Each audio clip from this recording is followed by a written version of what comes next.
ابتدا ہے رب جلیل کے بابرکت نام سے جو دلوں کے بھید خوب جانتا ہے۔ دیکھتی آنکھوں سنتے کانوں صابری میاں کا سلام پہنچے۔ ناظرین محترم، حضرت ابو ہریرہ رضی اللہ تعالی عنہ بیان کرتے ہیں کہ رسول اللہ صلی اللہ علیہ وآلہ وسلم نے فرمایا، ایمان کے لحاظ سے مومنوں میں سے اکمل وہ ہیں جو ان میں سے اخلاق کے اعتبار سے بہت عمدہ ہیں، اور تم میں سے اچھے لوگ وہ ہیں جو اپنی عورتوں کے لیے بہتر ہیں۔ ایک مرتبہ آپ صلی اللہ تعالی علیہ وآلہ وسلم باہر سے تشریف لائے۔ گھر کے صحن میں سیدہ عائشہ صدیقہ رضی اللہ تعالی عنہا کو دیکھا کہ پیالہ سے پانی پی رہی ہیں۔ وہیں سے آپ صلی اللہ علیہ وآلہ وسلم نے ارشاد فرمایا، اے حمیرہ رضی اللہ تعالی عنہا، تھوڑا پانی میرے لیے بھی بچانا۔ غور فرمائیں، بیوی امتی ہیں، شوہر نبی صلی اللہ علیہ وآلہ وسلم ہیں، برکتیں نبی صلی اللہ علیہ وآلہ وسلم کی ذات کے ساتھ وابستہ ہوتی ہیں، مگر سبحان اللہ، آپ صلی اللہ علیہ وآلہ وسلم اپنی رفیقہ حیات کے بچے ہوئے پانی کو پینا چاہتے ہیں۔ جب سیدہ عائشہ صدیقہ رضی اللہ تعالی عنہا نے کچھ پانی بچا کر خدمت اقدس میں پیش کیا تو وہ نوش فرمانے سے پہلے معلوم کیا، اے حمیرہ رضی اللہ تعالی عنہا، تم نے اس پیالہ کے کس حصے سے لب لبا کر پانی پیا تاکہ میں بھی اس جگہ سے پانی پیوں؟ سیدہ عائشہ صدیقہ رضی اللہ تعالی عنہا فرماتی ہیں کہ میں پانی پیتی یا ہڈی چوستی، پھر میں آپ صلی اللہ علیہ وآلہ وسلم کو دیتی تو آپ صلی اللہ علیہ وآلہ وسلم اسی مقام سے نوش فرماتے اور ہڈی سے گوشت نکال کر کھاتے جہاں سے میں پیتی یا کھاتی۔ بعض اوقات ازواج مطہرات رضوان اللہ تعالی علیہم اجمعین ادھر ادھر کے قصے یا گزرے ہوئے واقعات بیان کرتی تو آپ صلی اللہ علیہ وآلہ وسلم برابر سماعت فرماتے رہتے اور خود بھی کبھی اپنے واقعات سناتے۔ کھانے پینے میں ازواج مطہرات رضی اللہ تعالی عنہن کو کوئی روک ٹوک نہیں تھی، جو دستیاب ہوتا اس میں سے جو چاہتی کھاتی اور جو چاہتی پہنتی۔ اس زمانے میں ہاتھی کے دانتوں کے زیورات کا رواج تھا۔ آپ صلی اللہ علیہ وآلہ وسلم اس قسم کے زیورات پہننے کا حکم فرماتے، بیویوں کا پاک صاف رہنا پسند فرماتے، ازواج مطہرات رضی اللہ تعالی عنہن پر لعن طعن نہ فرماتے اور نہ ہی ان سے سخت اور دردشت لہجہ میں گفتگو فرماتے۔ اگر کوئی بات ناگوار خاطر ہوتی تو التفات میں کمی فرما دیتے۔ ام المومنین سیدہ عائشہ صدیقہ رضی اللہ تعالی عنہا سے روایت ہے کہ خدا کی قسم، میں نے یہ منظر دیکھا کہ ایک روز حبشی نابالغ لڑکے مسجد میں نغزہ بازی کر رہے تھے۔ حضور نبی کریم صلی اللہ علیہ وآلہ وسلم ان کا کھیل مجھے دکھانے کے لیے میرے لیے ایک چادر کا پردہ کر کے میرے حجرے کے دروازے پر کھڑے ہو گئے جو مسجد میں کھلتا تھا۔ میں آپ صلی اللہ علیہ وآلہ وسلم کے کاندھے کے درمیان سے ان کے کھیل کا نظارہ کرتی رہی۔ آپ صلی اللہ علیہ وآلہ وسلم میری وجہ سے مسلسل کھڑے رہے یہاں تک کہ میرا جی بھر گیا اور میں خود ہی لوٹ آئی۔ صحیح بخاری شریف کی حدیث نمبر 4912 میں سورہ تحریم کے اس واقعے کی تفسیر ہے کہ جسے عمومی طور پر واقعہ تحریم کہا جاتا ہے۔ اس حدیث میں حضرت عائشہ صدیقہ رضی اللہ تعالی عنہا روایت کرتی ہیں کہ رسول اللہ صلی اللہ علیہ وآلہ وسلم نے اپنا معمول بنایا ہوا تھا کہ آپ صلی اللہ علیہ وآلہ وسلم ہر روز سورج ڈھلنے سے پہلے اپنی بیویوں سے ملنے جایا کرتے تھے۔ جتنا وقت ملتا اپنی بیویوں کے ساتھ گزارا کرتے اور پھر سورج ڈھلنے کے بعد اپنی اس بیوی کے گھر چلے جایا کرتے جس کی اس دن باری ہوتی تھی۔ بیویوں کی اس طرح باریاں تھیں کہ ایک رات ایک بیوی کے گھر جایا کرتے اور دوسری رات دوسری بیوی کے گھر تشریف لے جایا کرتے۔ اسی طرح ہر بیوی کے لیے دن رات مقرر کیا ہوا تھا۔ جو دن جس بیوی کے لیے مقرر تھا، نبی اکرم صلی اللہ علیہ وآلہ وسلم دن رات اسی بیوی کے حجرے میں گزارا کرتے۔ حضور اکرم صلی اللہ علیہ وآلہ وسلم کی بیویاں دو حصوں میں تقسیم تھیں، کیونکہ کچھ بیویوں کا آپس میں تعلق زیادہ ہونے کی وجہ سے وہ ہر بات آپس میں شیئر کرنے کو زیادہ پسند کرتی تھی۔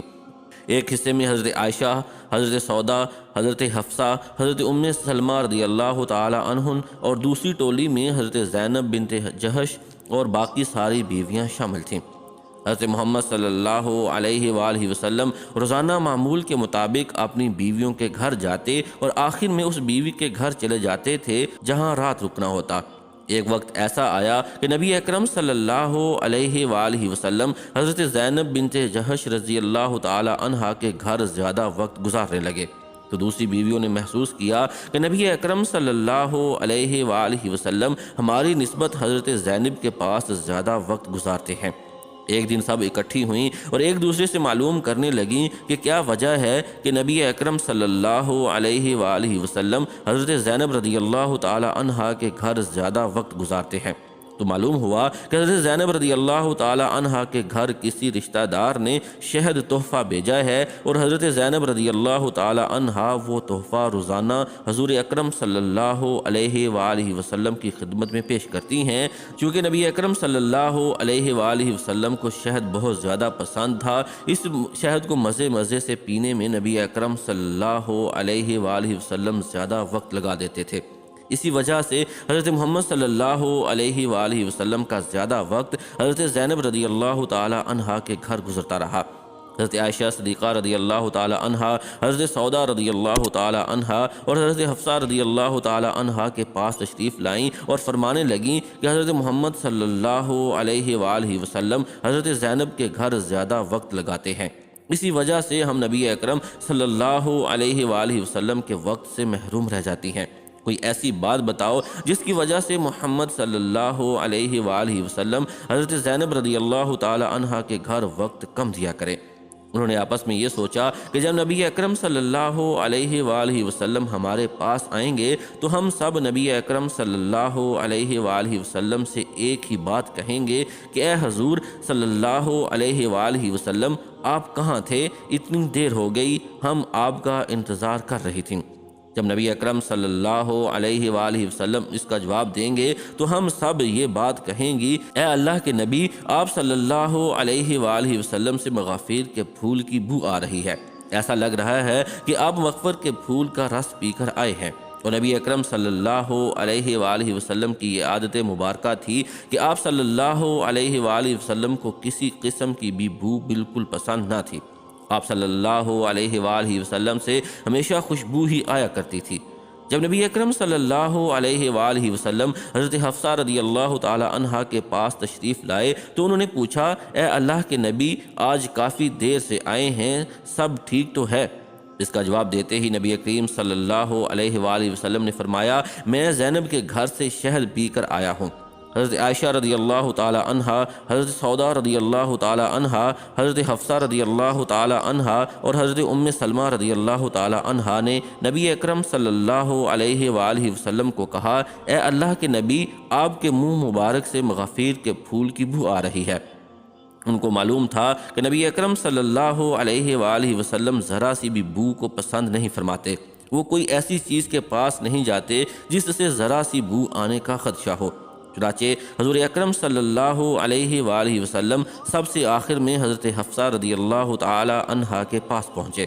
جب انہوں نے بھی یہی کہا کہ آپ صلی اللہ علیہ وآلہ وسلم سے مغافیر کی بو آ رہی ہے تو حضرت محمد صلی اللہ علیہ وآلہ وسلم نے حضرت حفصہ رضی اللہ تعالی عنہا کے سامنے قسم کھا کر فرمایا کہ آج کے بعد میں کبھی شہد استعمال نہیں کروں گا۔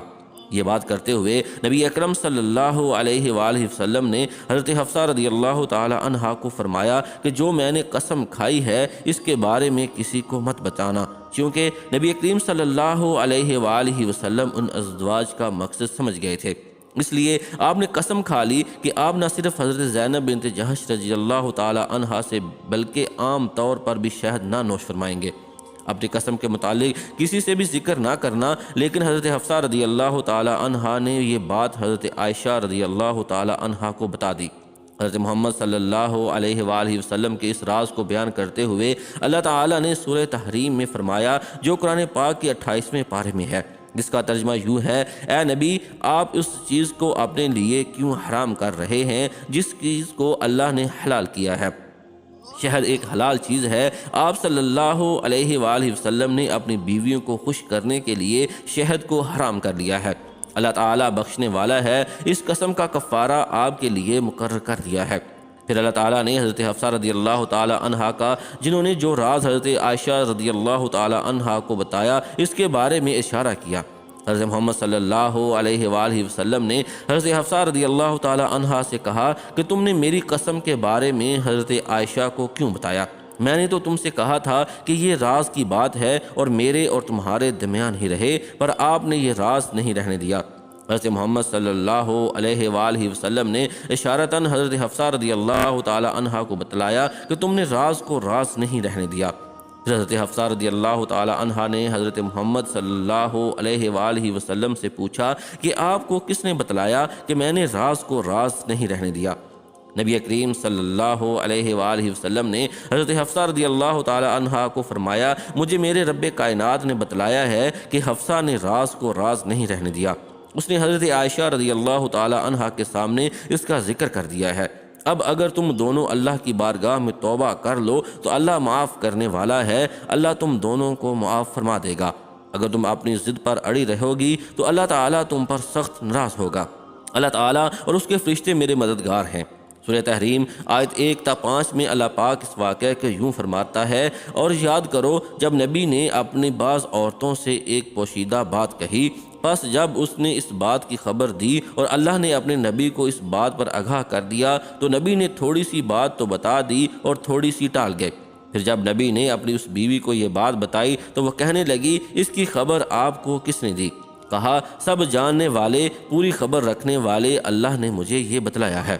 اے نبی کی دونوں بیویوں، اگر تم دونوں اللہ کے سامنے توبہ کر لو تو بہتر ہے، یقیناً تمہارے دل جھک پڑیں گے، اور اگر تم نبی کے خلاف ایک دوسرے کی مدد کرو گی، بس یقیناً اس کا کارساز اللہ ہے، اور جبریل ہیں اور نیک اہل ایمان اور ان کے علاوہ فرشتے بھی مدد کرنے والے ہیں۔